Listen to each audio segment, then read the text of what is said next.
বৃষ্টির দিনে বিকেলবেলা হলেই মনে হয় কিছু না কিছু খাই, কিন্তু সবসময় কি আর দোকান থেকে কিনে খাওয়া সম্ভব হয় বলেন? বাড়িতেই বানানো যায় অনেক কিছুই। তা যেহেতু রাঁধুনির বউ, নিজে আবার রাঁধুনি, তো নিজেই আবার রাঁধুনি, তো রান্না না করলে হয় বলেন? তো যাই হোক, অনেক দিন ধরে ইচ্ছা করতেছিল ডালের বড়া খাওয়ার জন্য, কিন্তু কি আর করার বলেন?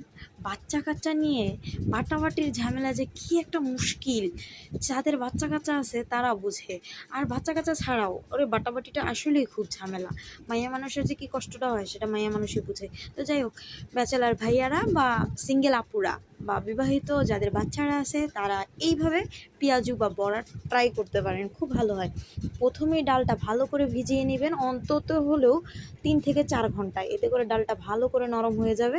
আপনার কষলানোতেই ডালটা সুন্দর করে অনেকটাই ম্যাশ হয়ে যাবে, আধো আধো ভাঙা থাকবে, খেতে ভালো লাগবে। তারপরে দিয়ে দিয়েছি পেঁয়াজ কুচি, কাঁচামরিচ কুচি, ধনিয়া গুঁড়ো, জিরার গুঁড়ো, হলুদ গুঁড়ো, সামান্য লবণ, মরিচার গুঁড়ো এবং আটা এবং চালের গুঁড়িটি দিয়েছি আমি অবশ্যই মচমচে হওয়ার জন্য। তারপর আমি সুন্দর করে ভালো করে মিশিয়ে নিব, ভালো করে মিশিয়ে এটা সফট করে মেখে নিব। তারপরে দিয়ে আমি কড়াইতে তেল গরম করে, আমি এখানে আপনারা চাইলে ডুবো তেলেও ভাজতে পারেন। তো আমার সেদিন ঘরে তেল অল্প ছিল, আর অল্প ছিল বলতে আমার এইভাবেই খেতে ইচ্ছা করছিল ভাতের সাথে। তো আমি এভাবে সুন্দর করে আমি বানিয়ে নিয়েছিলাম চারটা চারটা করে। আপনারা চাইলে ডুবো তেলে ভাজতে পারেন। তো আমি এপিট ওপিট করে সুন্দর করে ভেজে নিব।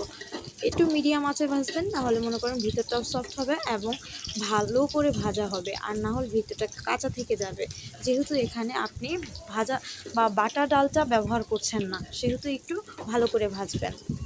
তো আমি এপিট ওপিট করে উল্টিয়ে নেওয়ার পরে আমি সুন্দর করে কিছুটা, তো মনে করেন কী আর বলবো, ছিল না। তো যাই হোক, উল্টিয়ে পাল্টে সুন্দর করে আমি এপিট ওপিট করে ভেজে নিয়েছিলাম। আপনাদের যদি আমার নিত্য নতুন ভিডিওগুলো ভালো লাগে অবশ্যই লাইক কমেন্ট শেয়ার করতে ভুলবেন না। সাথে করে আমার এইরকম নিত্য নতুন ভিডিও পেতে চ্যানেলটির সাথেই থাকুন। এই তো বড়াগুলো ভাজা হয়ে গিয়েছে, আমি সুন্দর করে উঠিয়ে নিচ্ছিলাম। তো আমি এখানে বলি, মানে কিছু দুষ্টামির কথা বলি, আমার বড়াগুলো আমি ভাজছিলাম ভাতের সাথে খাওয়ার জন্য, কিন্তু আমি আর আমার বাচ্চা, সাথে আমার জামাই এতটাই শোষা যে কি আর বলবো। আমার জামাই খুব কমই খায়, তেলাক্ত জিনিস সে পছন্দ করে না, কিন্তু আমি অনেক অনেক লেভেলের পছন্দ করি। তো আমি সুন্দর করে একটা একটা করে ভাজছিলাম, আর আমি খাচ্ছিলাম, সাথে আমার বেবিদেরও খাওয়াচ্ছিলাম। তো আমার জামাই বেচারা কি না রেখে খাওয়া যায় বলেন? তো যাই হোক, আল্লাহ হাফেজ, বাই বাই।